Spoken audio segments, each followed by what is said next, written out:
Russian state TV broadcast images today from the base in Syria. The Pentagon said it largely destroyed. The footage shows some damage and, defiantly, fighter jets taxiing and taking off. In broad daylight, local residents filming it on their cell phones.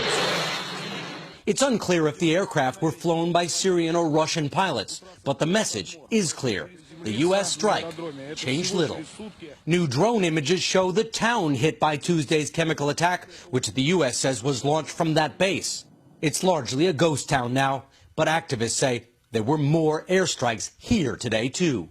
And just so Russia's point couldn't be missed, Moscow is sending this warship, the Admiral Grigorovich, armed with its own cruise missiles, to the Mediterranean. Prime Minister Dmitry Medvedev warned on Facebook that Washington and Moscow were just on the verge of conflict. All of it is a sharp warning to President Trump. Don't attack Russia's allies again. Things that the Russians are saying and the things that the Russians are doing are, in many respects, for their public's consumption. While the missile strikes were generally welcomed around the world, critics are increasingly asking if the Trump administration has a thought-out strategy. The current policy seems full of contradictions, expressing concern for civilian suffering in Syria. Even beautiful babies. While trying to ban all Syrian refugees from entering the United States.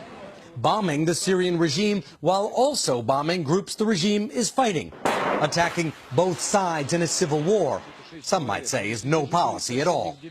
Today, Secretary of State Tillerson, who next week meets in Moscow with Vladimir Putin, spoke with his Russian counterpart, who insisted there was no chemical weapons attack in Syria. So there is still a line of communications between the two sides, but they seem to be talking past each other. Jose? Richard Engel, thank you.